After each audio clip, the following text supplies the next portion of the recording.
Hey guys, Logan Walter here. It's August of 2022. Let's talk about the housing market recession. If you've been watching the news at all, you've heard that word recession thrown around a lot. Some would say a recession is 2 quarters of GDP decline in a row. GDP meaning gross domestic product, all goods and services produced within the United States, everything, not just houses. We went down in Q1 of 2022. We went down in Q2 of 2022. And so some would say we are in a recession. There are others who would say you can't have a recession when jobs data is this strong. We've added over 500,000 new jobs this year. Unemployment rate has fallen to 3.5%. And so others would say we're not in a recession. Both schools of thought are valid. What does this mean for people who are looking to buy or sell a house? It means you need to think practically about what this means for houses, not just gross domestic product, not just jobs. What does it mean for houses? First of all, it's important to realize that in 4 of the last 6 recessions, the housing market has gone up. And so you can have a recession without having a housing market crash. The recession that everybody remembers is 2008. That recession was directly caused by bad lending practices in the housing market. This recession, by contrast, is caused by COVID, supply and demand issues, the war in Ukraine, inflation, just to name a few. Bad lending practices in the housing market is not one of the causes. In fact, homeowners are more qualified and have more equity than they have ever had. Will we see a rise in foreclosures year over year? Yes, that's because there was a ban on foreclosures during the pandemic. And so we will get back to normal foreclosure levels. With all of that said, foreclosures, gross domestic product, recession, GDP decline.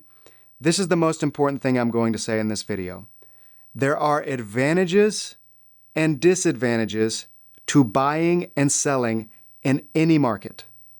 The advantage to buying a year ago was a low interest rate.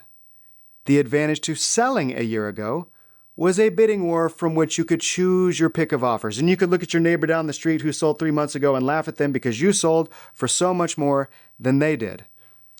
The disadvantage to buying a year ago is you were entering a bidding war and you had to bid so much on that house, and then an appraiser comes in and says, this house is not worth what you bid on it. And by the way, there were so few houses to choose from, you were almost always compromising on your criteria to get into a house. It was never your ideal house.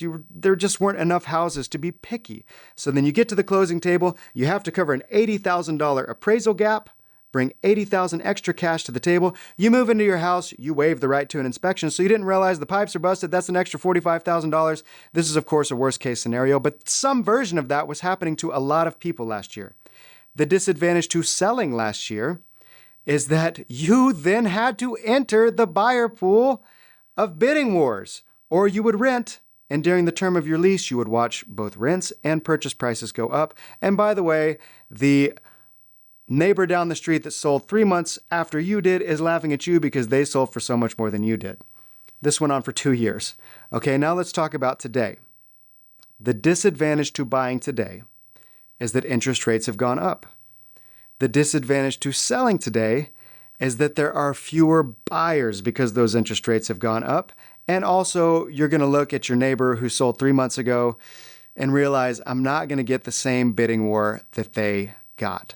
The advantage to buying right now is that you are competing against nobody.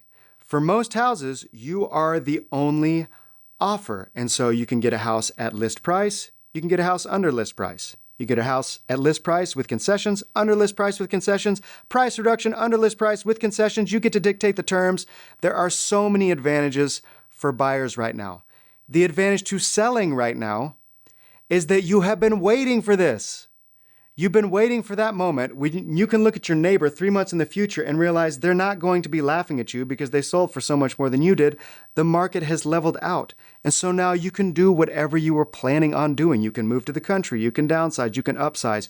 You will not be entering a bidding war as a buyer.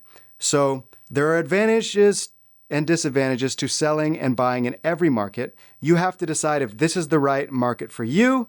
I'll be back in September with another market update, so don't forget to like, subscribe, follow along. I'll see you then.